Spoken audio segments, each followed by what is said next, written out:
अपराधी चाहे कितना शातिर क्यों ना हो, उसने अपराध को कितना शातिराना अंदाज में अंजाम क्यों ना दिया हो, कितना भी प्लानिंग करके अंजाम घटना को क्यों ना दी हो, लेकिन कानून के हाथ बहुत लंबे होते हैं, मजबूत होते हैं। आखिरकार जो मुलजिम है, जो मुजरिम है, वो पकड़ा ही जाता है, घटना का खुलासा हो जाता है। किसी न किसी प्रकार गुनाह करने वाला, क्राइम करने वाला पकड़ा जाता है और सलाखों के पीछे हो जाता है। दरअसल आज की जो सच्ची दास्तान है वो यूपी के बुलंदशहर जिले की तहसील, जो एक कस्बा है शिकारपुर, शिकारपुर में एक मोहल्ला लगता है फारूकी नगर, उस मोहल्ले की है। इस घटना को सुनने के बाद आप ये सोचने पर मजबूर हो जाएंगे कि क्या एक बेटी अपने माँ बाप की जघन्य तरीके से कुल्हाड़ी से काट कर हत्या कर सकती है, और वो भी लड़की जो है नाबालिग है, 15 साल की मात्र उसकी उम्र है, और एक लड़की खौफनाक तरीके से घटना को अंजाम देती है, माँ बाप की हत्या करती है। और उससे बड़ी बात यह है, घटना होने के 15 दिन बाद तक किसी को, पड़ोसी को, पुलिस को ये कानो कान खबर नहीं होती है कि घटना जो हुई है, वारदात जो घटी है, इसका जो कातिल है कोई और नहीं बल्कि खुद उनकी सगी बेटी है। दरअसल इस घटना को करने के बाद बेटी ने इतनी अच्छी एक्टिंग की थी, इतनी अच्छी उसने नाटक किया था, इतना अच्छा नाटक किया था, कई बार रोते रोते बेहोश इतनी रोती थी माता पिता के लिए कि उसको जो पड़ोसी हैं, जो रिश्तेदार हैं, उनको डॉक्टर के पास ले जाना पड़ता था उस लड़की को इलाज के लिए। इतना रोती थी, इतने ड्रामे करती थी, तो भला उस पर कोई शक कैसे कर पाएगा, उस पर कैसे कत्ल का इल्जाम लगेगा। चूंकि मैंने कहा कानून के हाथ बहुत लंबे होते हैं, कानून बहुत मजबूत होता है। क्राइम करने वाला, जुर्म करने वाला कितना ही शातिर क्यों ना हो, लेकिन वो एक दिन सलाखों के पीछे उसको जाना ही पड़ता है। दरअसल ये सच्ची कहानी बुलंदशहर के शिकारपुर की है। वहां एक लड़की होती है 15 वर्षीय, और उसके माता पिता है, बाप का नाम है शब्बीर, इनकी उम्र लगभग 44 साल, माँ का नाम होता है रेहाना, जिसकी उम्र लगभग 39-40 वर्ष के आसपास। 5 बच्चे होते हैं, जिसमें 4 लड़कियां होती हैं, 1 लड़का, 5 बच्चे टोटल। लड़की सबसे बड़ी होती है, जिसकी उम्र लगभग 14.5 से 15 साल के आसपास। नाबालिग लड़की है, लेकिन उसको फेमस होने का बहुत शौक था, रीलें बनाने का बहुत शौक था, नाचने गाने का बहुत शौक था। फेसबुक पर, इंस्टाग्राम पर रीलें बनाया करती थी, गानों की धुन पर नाचती थी, और खुद को फेमस करने के लिए, प्रचार करने के लिए, अपना खुद को एक ब्रांड बनाने के लिए, लोगों में छाने के लिए, मशहूरियत के लिए रीलें बनाया करती थी, गानों की धुनों पर थिरकती थी। और उसकी जो कला है वो घर वालों को पसंद नहीं थी। वो चाहते थे बेटी अच्छे से रहे, जैसे बाकी फैमिली में लोग रहते हैं, ख़ानदान में रहते हैं, वैसे रहें। क्योंकि ये निहायत ज़रूरी है, ये प्राकृतिक है कि बेटी जब इस तरह के काम करेगी तो माँ बाप को बुरा तो लगता ही है। लिहाजा उन्होंने उसको डांटना शुरू किया, समझाना शुरू किया, लेकिन वो बिल्कुल उनकी बात को नहीं मान रही थी। वो बाहर नए नए लड़कों से मिलती थी, उनसे फ़ोन से बात करती थी। कई बार उसके जो माँ बाप हैं उसको पकड़ लिया करते थे, उसकी मार लगाते, लेकिन वो किसी भी कीमत पर खुद को समझने का मौका नहीं देती, खुद को समझाने का प्रयास नहीं करती, सुधरने का कोई प्रयास नहीं करती। लगातार ये कहानी चल रही थी, माँ बाप डांटते थे, पीटते भी थे, लेकिन लड़की नहीं मान रही थी। लिहाजा एक दिन उसने इन सब बातों से तंग आकर एक खौफनाक दर्दनाक प्लान बनाया। उसने अपने एक प्रेमी से जो है नींद की दवाई मंगाई। उस दवाई को, गोलियों को उसने माँ बाप को खिलाया, लेकिन ये उसका सिर्फ रियलिटी चेक था। उसको सिर्फ ये चेक करना था कि इन गोलियों का कितना असर खाने वाले पर होता है, वो कितनी गहराई में चले जाते हैं नींद में, कितना असरदार ये गोलियां हैं। सिर्फ ये चेक करने के लिए उसने गोलियां मंगाई, उनको खिलाई, और रात को बाकायदा चेक किया, उनको आवाज़ें दी, उनको उठाया, लेकिन वो किसी कीमत पर उठे नहीं, सुन नहीं पाया। लिहाजा उसको पूरी तसल्ली हो गई, पूरा ये यकीन हो गया कि ये नींद की गोलियां हैं, उसकी जो प्लान है उसके लिए बिल्कुल माफिक हैं, उसके माफिक हैं, बिल्कुल सही है। इनसे हमारा जो काम है, जो हमने जो प्लान सोचा है, जो प्लान तैयार किया है, उसमें ये पूरी तरीके से सार्थक होंगी, उसमें काम आएंगी, और मेरा जो प्लान है अपने अंजाम तक पहुंचेगा।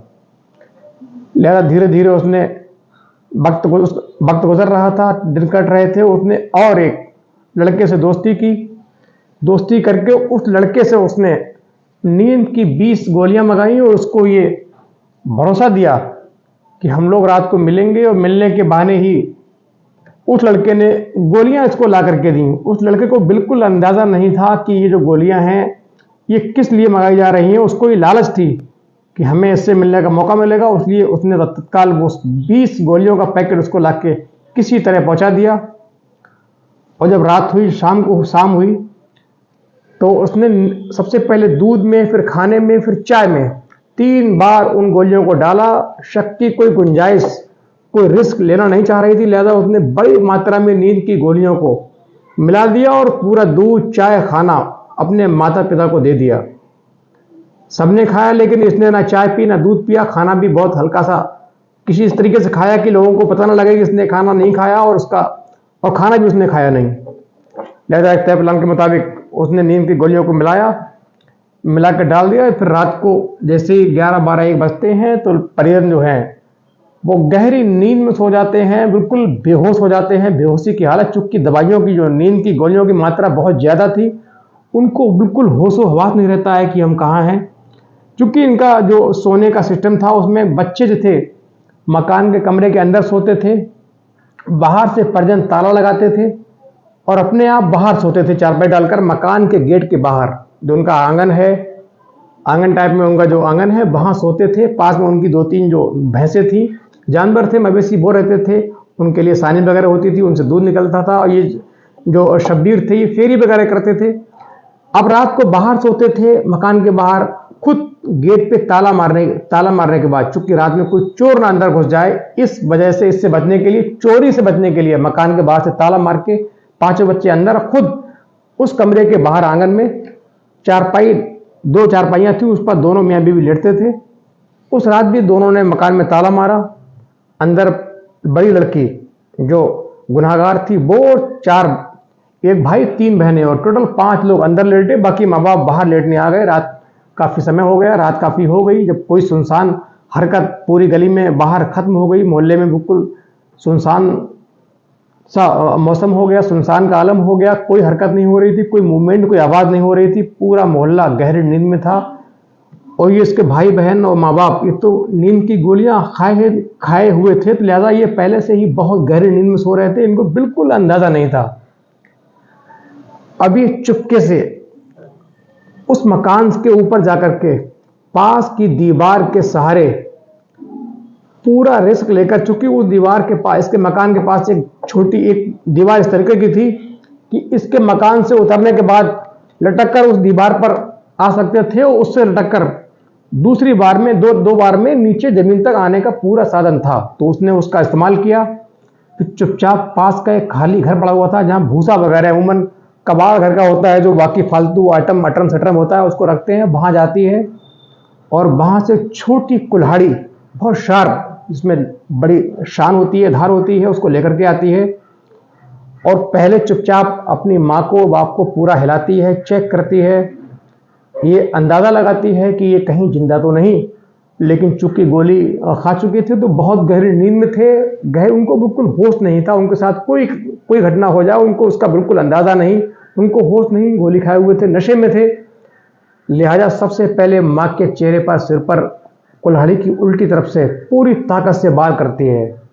एक माँ जिसने जन्म दिया, जिसने पैदा किया, जिसने अपना खून रूपी दूध पिलाया, आंचल में लिटाया, खुद गीले में लेटकर सूखे में सुलाया, उस माँ को एक थोड़ी सी अपने जो गलत कार्य कर रही थी उस पर माँ टोक रही थी, उसके लिए माँ के ऊपर उसने कुछ सोचा नहीं, कुछ समझा नहीं, ममता उसको याद नहीं आई माँ की।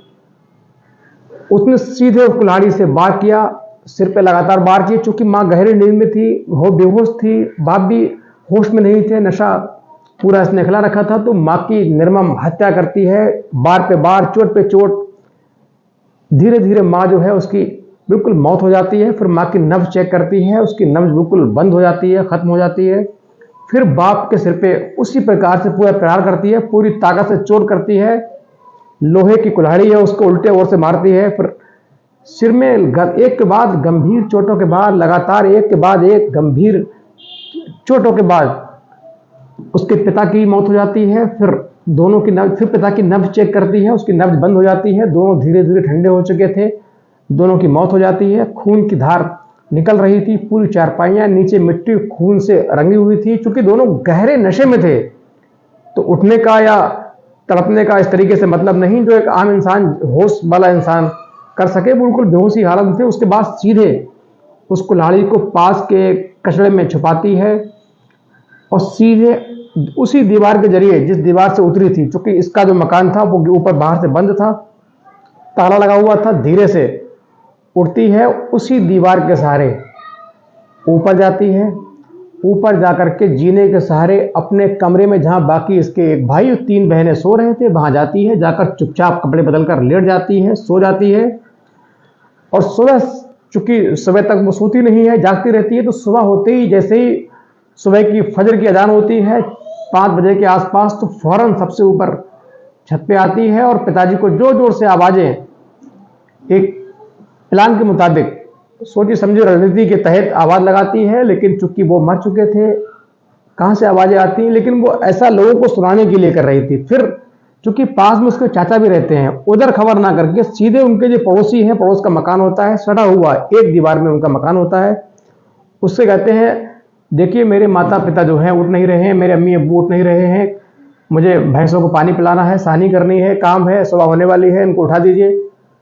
फिर वो पड़ोसी उठते हैं और बाहर आकर के उनके माता पिता को जैसे ही आकर देखते हैं, उनकी पैरों के नीचे जमीन खिसक जाती है, उनकी आंखों के सामने अंधेरा छा जाता है, बदहवास हो जाते हैं। वो देखते हैं दोनों पति पत्नी दंपत्ति मरे पड़े हैं, बेरहमी से उनकी हत्या की गई है, खून की धार नीचे जम गई थी, खून की जो है बड़े पैमाने पर खून पड़ा हुआ है। उसको बताते हैं कि बेटा तुम्हारे अम्मी अब्बू का कत्ल किया गया है। फिर बताती है कि इनके सिर के पास चाबी रखी होगी, वो चाबी उठाते हैं पड़ोसी, ताला खोलते हैं, फिर तमाम अपने भाई बहनों को उठाती है, सीधे बाहर आती है और दहाड़े मार कर रोने लगती है। उसकी चीखों से पूरे मोहल्ले के, चूंकि सुबह का वक्त था, पूरे मोहल्ले के लोग इकट्ठे होते हैं। मोहल्लों में, पूरे मोहल्ले में, शिकारपुर में, उस फारूकी नगर उस मोहल्ले में हंगामा हो जाता है, पूरे इलाके में ये बात फैल जाती है। तो तमाम लोग इकट्ठा होते हैं, लोग भौचक्के होते हैं, चूंकि इनकी किसी से लड़ाई होती नहीं है, छोटी फैमिली है, गरीब फैमिली है, डेली मजदूर व्यक्ति है, डेली मजदूरी करता है तो अपना घर चलाता है, किसी से लड़ाई होने का मतलब नहीं, चोरी की घटना होने से का अंदाजा नहीं कि इतना बड़ा प्रॉपर्टी नहीं कि चोर प्रॉपर्टी के लिए इन दोनों को मार दें। ताला बाहर से लगा हुआ है, घर में कोई चोरी नहीं, कोई आइटम गायब नहीं। लिहाजा फौरन पुलिस को इतला दी जाती है। चूंकि पुलिस सुनते ही डबल मर्डर का मामला था, पुलिस तत्काल हरकत में आती है। चूंकि आप समझ सकते हैं डबल मर्डर से पुलिस की क्या एक्टिविटी रही होगी, क्या रिएक्शन रहा होगा। पुलिस फौरन घटनास्थल पर पहुंचती है, बारीकी से सारी चीजें देखती है, लेकिन पुलिस को अभी तक कुछ समझ ना आया कि घटना कैसे हुई। लिहाजा पुलिस ने दोनों शवों को पोस्टमार्टम के लिए भेज दिया। अब पुलिस के ऊपर लगातार दबाव ये बन रहा था और पुलिस के सामने जो अधिकारी हैं उनके सामने सबसे बड़ी कहानी ये थी, सबसे बड़ा सवाल ये था कि इस घटना के पीछे कातिल कौन है, किसने इस घटना को अंजाम दिया और क्यों दिया। 1 2 दिन 4 दिन 5 दिन 6 दिन लगातार बीत रहे थे, पुलिस हत्यारों को पकड़ नहीं पा रही थी। लिहाजा लोकल जो नेता हैं, जो लोकल लोग हैं, वो लगातार पुलिस पर दबाव बना रहे थे। कहीं ना कहीं पुलिस की भी मामूली सी फजीयत हो रही थी कि अभी तक डबल मर्डर हो गया, अभी तक पुलिस कातिल को गिरफ्तार नहीं कर पाई, तो पुलिस की कार्यशैली पर भी सवाल खड़े हो रहे थे। लेकिन लिहाजा पुलिस बड़े संयम से, वहां के एसएसपी श्लोक कुमार या काबिल आईपीएस अधिकारी बड़े संयम से काम ले रहे थे। उनका ये कहना था, मानना था कि कहीं कोई बेकसूर ना कसूरवार बन जाए, बेकसूर ना जेल चला जाए। लिहाजा बड़े संयम से, बारीकी से वो इस घटना को देख रहे थे, हैंडल कर रहे थे, पूरे केस को मॉनिटर कर रहे थे। जो लड़की, इधर जो लड़की होती जिसने कत्ल किया है, वो इतनी अच्छे तरीके से अपनी नाटक करती है, इतने अच्छी तरीके से एक्टिंग करती है कि उस पर किसी को होश आने का मतलब ही नहीं, रत्ती भर गुंजाइश नहीं। वो डेली रो रही थी, चिल्ला रही थी, हॉस्पिटल जा रही थी, दवा लेकर के आ रही थी, तो उस ओर जाने का सवाल नहीं। तभी पुलिस को एक क्लू मिलता है, पुलिस के पास एक रिकॉर्डिंग पहुंचती है। वो रिकॉर्डिंग किसी और की नहीं बल्कि इस लड़की की थी। उसमें वो अपने प्रेमी से कह रही होती है कि मुझे 20 नींद की गोलियां ला करके दो। ये रिकॉर्डिंग उसको मिल जाती है, आगे कोई कहानी उसको बताती नहीं। उसके बाद पुलिस को थोड़ा हौसला मिला, सीधे उसने उसकी और कुंडली खंगाली तो इंस्टाग्राम पर उसकी रीलें मिली, और वो रीलें मौत के बाद बनाई गई थी। जी हाँ, जो माता पिता की मौत के बाद एक बच्चे का होश नहीं होता है, नाबालिग बच्चा जिसके माता पिता का कत्ल किया गया हो, उसको महीनों महीनों होश नहीं आता है, भूख चैन नींद प्यास नहीं लगती है। लेकिन वो लड़की लगातार रीलें बना रही थी, डांस कर रही थी अकेले में और अपनी वीडियो को सोशल मीडिया पर पोस्ट कर रही थी। पुलिस ने पूरा इसका अकाउंट खंगाला, देखा। फिर पुलिस ने चूंकि पुलिस इन मामलों की जानकार होती है, उसकी ट्रेनिंग इस प्रकार की होती है, उसने पता किया, लोगों से और साक्ष्य जुटाए, लोकल मुखबिर लगाए, तो पता किया कि लड़की की भूमिका बहुत संदिग्ध है। लिहाजा उसको पूछताछ के लिए बुलाया, उससे पूछा गया। फिर नाबालिग बच्ची है, बहुत देर तक नहीं टिक पाई, उसने अपना सारा गुनाह, सारा जुर्म कबूल दिया, जैसा मैंने आपको बताया। उसके बाद जो उसके दोनों जो प्रेमी रहे, पहला प्रेमी चूंकि पहली बार जो टैबलेट मंगाई थी उससे उसने कुछ नुकसान नहीं किया, उसको पकड़ा गया, ड्रग्स के केस लगाया गया। उसके बाद जो दूसरा प्रेमी जिसने ये 20 गोलियां कत्ल वाली रात को ला करके उसको दी थी, चूंकि उसको ये नहीं मालूम था कि माता पिता का कत्ल करेगी, हो सकता है उसको अगर पता लग जाता तो वो ला कर ना देता, लेकिन उससे ये कहा था मैं तुमसे मिलूंगी, मिलने की लालच में उसने टैबलेट ला कर दी। उसका ये गुनाह था, उस पर भी एनडीपीएस का मुकदमा लगाया गया, उसको गिरफ्तार किया गया और इस प्रकार इस घटना का खुलासा हो गया। जितने भी सुना, पूरे बुलंदशहर में ये सनसनी फैल गई, हर कोई सन्न था। एक मासूम सी 14-15 साल की बच्ची बेरहमी से इतनी खतरनाक प्लानिंग के तहत अपने माँ बाप का कत्ल कर सकती है। और जब पुलिस अधिकारियों ने उससे पूछा कि बेटा तुमने ये तरीका कैसे अपनाया, तो उसने बताया कुछ दिन पहले बुलंदशहर में ऐसी घटना और घटी थी। एक सनकी पिता ने चरित्रहीनता के शक में अपनी बीवी और बेटियों को इसी तरह कुल्हाड़ी से मौत के घाट उतार दिया था। उसने ये पूरा प्लान वहां से उठाया, वहां से ये प्लान उसने चोरी किया, उस प्लान उसने कॉपी किया, ये प्लान उसने वहां से बनाया, वहां से उस तरीके से इसने क्राइम को अंजाम दिया और आज वो सलाखों के पीछे है, जेल में है। और सब जो इलाका है शिकारपुर का, वो अभी तक दबी जबान में लोग चर्चे करते हैं और अक्सर लोग कहते हैं कि ये कभी सोचा नहीं कि एक बेटी, एक मामूली सी लड़की अपने माँ बाप का कत्ल कर देगी। और इसी के साथ इस घटना का इस जो एपिसोड है इसका अंत होता है। कल फिर एक नए एपिसोड के साथ हाजिर होंगे। और चलते चलते आपको बता दूं, यदि आपको अच्छा लगा हो तो प्लीज़ कमेंट करें, लाइक करें, शेयर करें और सब्सक्राइब भी करें, ताकि हमें हिम्मत मिले और आगे वीडियो बनाने की, आप तक पहुँचाने की। और ऐसे वीडियोज़ बनाने का हमारा मतलब किसी को बेइज्जत करने का नहीं है। हमारा सिर्फ मतलब ये है कि आप बेदार रहें, इन घटनाओं से सबक लें, सुरक्षित रहें, आपका परिवार सुरक्षित रहे, आपके पड़ोसी, आपका समाज, आपका जो परिवेश है, आपके जो पड़ोसी हैं, सब सुरक्षित रहें, सतर्क रहें, हिफाजत में रहें। सिर्फ यही हमारी कामना है, यही हमारा उद्देश्य है। अब दीजिए इजाज़त। जय